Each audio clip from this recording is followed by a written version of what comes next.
गिबियावनो बयखौबो दिनैनि गोदान मोनसे भिडिअआव बरायग्रोनानै लाबाय। दिनै आं मोनसे गोनांथार आयदानि सायाव सावरायनो थाखाय बे भिडिअखौ लाबोनाय जादों। आसाम एसेम्बलि इलेक्सन जोबखांनायनि उनाव दायो आसामाव एनडिएनि सरकार दाबाय। बेनि उनाव दायो मन्त्रि बिबान होनाय होयैखौ लानानै बिस्वजित दैमारी बिथांनि सायाव माखासे अजद ओंखारनायखौ नुनो मोन्दों। बेजों लोगोसेनो बिस्वजित दैमारी बिथाङा आसाम आयेन आफादनि बुंथिगिरि बिबान सालायनाय समाव साख्रि होनाय सुबुंफोरखौ साख्रिनिफ्राय बोखारफिनबाय होननानैबो मिथिनो मोन्दों। दा बेवहाय आसामनि गिबि मन्त्रि हिमन्त बिश्व शर्मा बिथाङा बिस्वजित दैमारी बिथांनो मन्त्रि बिबानखौ होनो गोसो गैयैनि थाखाय बिस्वजित दैमारी बिथांनि सायाव नंखाय अजद दैखांदों नामा, बेयो मोनसे सोंथि। लोगोसे ट्राइबेल एबा बर' हारिखौ गोजौ बिबानाव दोननायनिफ्राय जानगाराव दोननो खैसार खालामदों नामा, बेबो मोनसे सोंथि। बेखौ लानानै जोंनि बर' हारिया माबोरै सांग्रां जानांगौ, बैफोर आयदानि सायाव गुवारै सावरायनो थाखाय बे भिडिअखौ लाबोनाय जादों। बेनिखायनो भिडिअखौ स्किप खालामाजासे जोबजासिम नायलां। भिडिअखौ जागायजेननायनि सिगां बयनिसिमबो गुरै खावलायनाय, नोंथांमोना आंनि चेनेलाव गोदानब्ला सिगाङावनो साबस्क्राइब खालामनानै लाग्रोदो, जाहाथे आंनि गोदान आपडेटखौ मोननो हायो। थौदो बिदिब्ला दिनैनि भिडिअखौ जागायदिनि। बिस्वजित दैमारी बिथांनि सायाव रां जाख्ल'नायनि गोबां अजद ओंखारनायखौ नुनो मोनगासिनो। रां जाख्ल'नायनि अजदखौ अपोजिसन पार्टिनिफ्राय होआखै, बेखौ गावसिनि बिजेपि दोलोआनो होदों।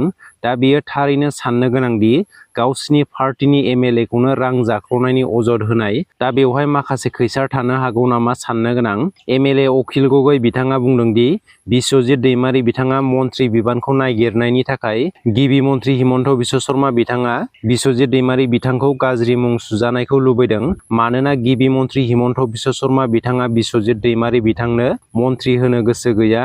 दा बेवहायनो जों बुजिनो हायोदि आसाम सरकारा जोंनि बर' हारिखौ माबादि नोजोरजों नायो। थांनाय आसाम एसेम्बलि इलेक्सनाव बिस्वजित दैमारी बिथाङा बिजेपि दोलोनिफ्राय टिकेट मोननानै देरहासार जानो हाबाय। नाथाय दायो गावसिनि बिजेपि दोलोआनो रां जाख्ल'नायनि अजदखौ दैखांबाय। दा बेयो थारैनो साननो गोनां। थारैनो आसाम सरकारा जोंनि बर' हारिखौ गोजौ थाखोआव थांनायखौ लुबैया नामा, बेयो रोखायै बेरखांदों। बेजों लोगोसेनो बिजेपि दोलोनि गेजेरनिफ्रायनो एमएलए बिस्वजित दैमारी आरो एमएलए रमाकान्त देउरिनि हेंथायै रां जाख्ल'नायनि गोख्रों अजद ओंखारनायखौ नुनो मोन्दों। मन्त्रि बिबानखौ राननायनि सिगां हरखाब आसाम आयेन आफादनि जाख्ल'नायनि बाथ्राखौ रायखांनायनि सायाव माबाफोर रहस्य दं नामा, बेयो साननो गोनां। बिजेपि हान्जानि गोख्रों बर' दैदेनगिरि बिस्वजित दैमारी आरो टिवा हारिनि गोख्रों दैदेनगिरि रमाकान्त देउरि बिथांमोना बेबाराव मन्त्रि बिबाननि दाबिदारखाय बिथांमोननि हेंथायै हान्जानि गेजेरावनो फाव फान्दायदों नामा, बेयो साननो गोनां। मानोना बिथां सानैयाबो ट्राइबेल हारिनि दैदेनगिरि। ट्राइबेल हारिनि दैदेनगिरिनो मन्त्रि होनो गोसो गैया नामा गिबि मन्त्रि हिमन्त बिश्व शर्मा बिथाङा, जायनि थाखाय पार्टिनि गोख्रों दैदेनगिरिनि सायाव जाख्ल'नायनि अजद दैखांदों। थारैनो आसाम सरकारा बर' हारिखौ नेवसिगारनायखौ नुनो मोन्दों। जेब्ला बिस्वजित दैमारी बिथाङा आसाम आयेन आफादनि बुंथिगिरिमोन, अब्ला बिस्वजित दैमारी बिथांनि जिरायग्रानि उनथिं बर' हारिनि आर'नाइनि नेरसोनखौ नुनो मोननाय जादोंमोन। नाथाय दायो बेखौ बोखारनानै असमिया हारिनि नेरसोनखौ दोननाय नुनो मोन्दों। बेजों लोगोसेनो बिस्वजित दैमारी बिथाङा आसाम आयेन आफादनि बुंथिगिरि बिबान थानाय समाव थिसनजानाय सा 16 साख्रि मावग्राफोरखौ बोखारबाय होननानै मिथिनो मोन्दों।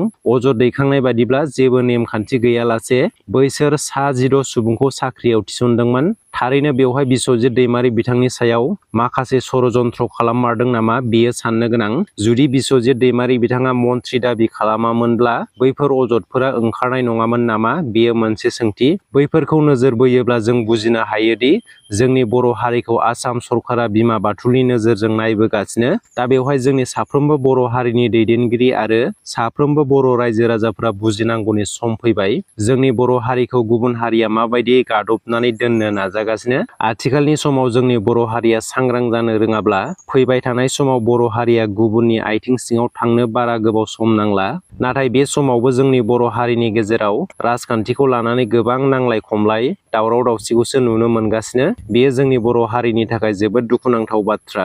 नोंथांमोना बेनि सायावहाय मा सानो, कमेन्ट सेक्सननि गेजेरजों फोरमायहरदो। दिनैनि भिडिअआ एसेनोसै, गोजोन्थों।